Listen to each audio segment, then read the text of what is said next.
안녕하세요. 오늘 여러분과 함께 살펴볼 이야기는요. 바로 최근 유네스코 세계유산이 된 반구천의 암각화입니다. 이 책 발췌본을 보면서 저도 참 감탄했는데요. 수천 년 전 사람들의 이야기가 그대로 바위에 새겨져 있잖아요. 근데 또 그 존재 자체가 위태로웠던 사연도 있고요. 이 놀라운 유산의 가치, 또 그 우여곡절 많았던 과정까지 한번 깊이 파헤쳐보죠. 네, 안녕하세요. 이 반구천 암각화는 뭐랄까, 선사시대 해양 활동, 특히 그 고래잡이에 대한 기록이 아주 생생하게 남아 있어서요. 세계적으로도 정말 독보적인 가치를 지닌 곳입니다. 단순히 오래된 그림이 아니라 인류 역사의 한 장면을 직접 보는 듯한 그런 느낌을 주죠. 맞아요. 정말 그 등재 소식은 극적이었어요. 2025년 7월에였죠. 파리에서 열린 세계유산위원회에서 드디어 반구천의 암각화가 세계유산 목록에 이름을 올렸습니다. 여기에는 울주 대곡리 반구대 암각화, 그 유명한 국보 285호 그거 하고요. 또 조금 떨어진 곳에 있는 천전리 각석, 국보 147호까지 포함되는 거죠. 네, 맞습니다. 근데 이 등재 과정이요, 정말 그야말로 악전고투였습니다. 아시다시피 가장 큰 걸림돌이마로 1965년에 세워진 사연댐이었어요. 그 댐 때문에 암각화가 수시로 물에 잠겼다 드러나기를 반복했거든요. 물에 잠겼다 나왔다. 네. 근데 이 암각화가 새겨진 바위가 쉐일, 그러니까 이암이라는 종류인데 이게 물하고 온도 변화에 아주 약해요. 뭐랄까, 귀한 고서적을 계속 물에 적시는 거나 마찬가지인 거죠. 회송이 심각했습니다. 쉽게 부스러지고요. 세상에. 아니, 세계유산이 되려면 보존 상태가 엄청 중요할 텐데 그렇게 물에 잠겼다니 상상만 해도 좀 아찔한데요. 그렇죠. 유네스코 자문기구인 이코모스에서도 당연히 이 문제를 계속 지적했습니다.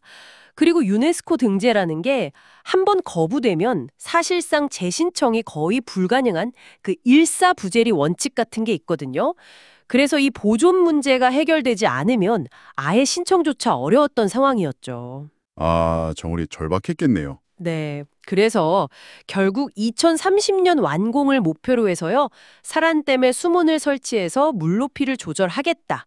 이런 구체적인 계획이 나오고 나서야 겨우 등재 추천을 받을 수 있었던 겁니다. 와, 그 오랜 세월을 물속에서도 버텨준 암각화 자체도 정말 대단하다는 생각이 드네요. 그럼 이제 반구대 암각화 하면 딱 떠오르는 거, 그 유명한 고래 이야기. 이건 좀 더 자세히 들어보고 싶어요. 아, 네. 고래 이야기. 이게 정말 핵심인데요. 전 세계의 암각화 유적이 한 10만여 곳 정도 있다고 알려져 있는데 그중에서도 이 반구대 암각화처럼 이렇게 다양한 종류의 고래를 또 고래잡이 정면을 상세하게 그린 곳은 정말 찾기가 어렵습니다. 현존하는 가장 오래된 포경활동 기록 중 하나로 평가받고 있죠. 단순히 고려 모낭만 그린 게 아니라는 거죠. 그럼요. 그냥 고래 형태만 그린 게 아니라 예를 들면 참고래, 혹등고래, 향유고래 이런 종류를 구분할 수 있을 정도로 묘사했고요. 심지어 새끼를 업고 다니는 귀신고래 모습까지 정말 정확하게 표현했어요. 와, 이건 뭐 단순히 동물을 그린 걸 넘어서서 당시 사람들의 해양 생태계에 대한 이해도가 얼마나 높았는지 보여주는 거네요. 진짜 돌에 새긴 선사시대 해양백화사전 같아요. 정확한 표현이십니다. 작살 맞은 고래 모습도 있고요. 배 위에서 작살을 던지는 사람들, 또 잡은 고래를 배로 끌고 가는 모습, 심지어 고래를 잡을 때 놓치지 않으려고 썼을 것으로 보이는 부구, 그러니까 일종의 부표 같은 그림도 있어요. 이건 울산 지역의 아주 오래전부터 중요한 고래잡이 기지였다는 걸 보여주는 강력한 증거이기도 합니다. 그렇군요. 그럼 이 놀라운 그림들은 대체 언제쯤 그려진 걸까요?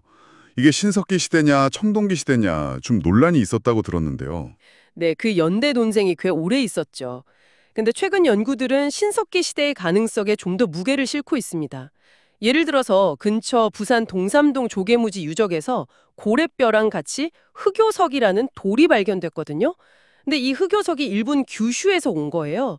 그러니까 이미 신석기 시대에 사람들이 바다를 건너 교류할 정도의 항해수를 가졌다는 거죠. 아하, 배를 타고 교류를 했다. 네. 그리고 또 창녕 비봉리에서는 무려 8천년 전에 배가 발견되기도 했고요. 이런 여러 정황 증거들이 반구대 암각화의 제작 연대를 신석기 시대로 올려보고 있습니다. 8천년 전이라니. 와, 정말 까마득한 시간이네요. 그런데 아까 그 암석이 물에 약한 쉐일이라고 하셨잖아요. 댐이 생기기 전에는 그럼 어떻게 그렇게 오랫동안 보존될 수 있었을까요? 그게 정말 기가 막힌 위치 덕분입니다. 암각화가 있는 바위면 바로 위쪽에 다른 바위가 이렇게 튀어나와 있어서요. 이게 자연적인 처마 역할을 해줘서 비나 햇볕을 어느 정도 가려주고요. 또 옆쪽 바위가 바람을 막아주는 역할도 하고요. 아, 자연적인 보호막이 있었군요. 네, 그런 지형적인 요인이 직접적인 풍화작용을 크게 줄여준 거죠. 물론 이제 사연댐 건설 이후에 침수 문제가 생기긴 했지만 이제라도 보존 대책이 마련돼서 정말 다행입니다. 네, 정말 다행이네요. 자, 그럼 반구대와 함께 세계유산이 된 또 다른 곳, 천전리 각석 이야기도 빼놓을 수 없죠. 여기는 반구대랑은 또 분위기가 많이 다르다고 하던데요. 그렇습니다. 천전리 각석은 뭐랄까 여러 시대가 겹겹이 쌓여 있는 그런 역사책 같은 곳이에요. 아주 오래된 동심원이나 마른 목골 같은 기하학적인 무늬들이 있고요. 그 위에 신라시대 화랑들이 다녀가면서 남긴 글귀들, 또 왕이나 왕비가 방문한 것을 기념하는 글, 용그림, 배그림 같은 역사시대의 흔적들이 함께 새겨져 있습니다.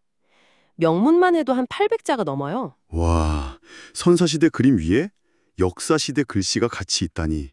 근데 되게 재미있는 게 나중에 글씨를 새긴 사람들이 그 이전 시대 그림을 일부러 피해서 새겼다면서요? 꼭 수천 년의 시간을 사이에 두고 서로 존중하는 느낌이랄까? 맞습니다. 바로 그 점이 천전리 각석의 또 다른 중요한 가치죠. 단순히 역사가 축적된 게 아니라 그 이전 시대의 흔적에 대한 존중을 보여주는 거거든요. 이건 반구천 일대가 아주 오랫동안 사람들에게 신성한 공간으로 여겨졌다는 증거이기도 하고요. 선사시대부터 신라시대까지 시간의 층위가 그대로 보이는 거죠. 네, 들어보니 정말 그렇네요. 자, 오늘 이야기를 정리해보면요. 이 반구천 암각화는 물고문이라는 수십 년간의 큰 위협을 이겨내고 마침내 그 세계적인 가치를 인정받은 선사시대 해양 문화를 보여주는 정말 독보적인 창이라고 할 수 있겠네요. 반구대는 그 생생한 삶의 현장을, 천전리는 겹겹이 쌓인 시간의 기록을 보여주고요. 네, 맞습니다. 마지막으로 이 발췌 자료의 저자가 던지는 아주 흥미로운 질문을 여러분과 함께 나눠보고 싶은데요. 그 사연댐이 생기기 전에, 그러니까 지금은 물에 잠겨버린 그 대곡천 하류 지역에 살았던 주민들 중에는요, 지금 우리가 보는 이 반구대 암각화 말고도 비슷한 그림들이 더 있었다, 이렇게 증언하는 분들이 있다는 거예요. 아, 정말요? 또 다른 암각화가? 네. 이제 댐 수위 조절 계획이 진행 중이니까 만약 이게 현실화되면 혹시 우리가 아직 보지 못한 제2, 제3의 반구대 암각화가 그 물속에서 모습을 드러낼 수도 있지 않을까?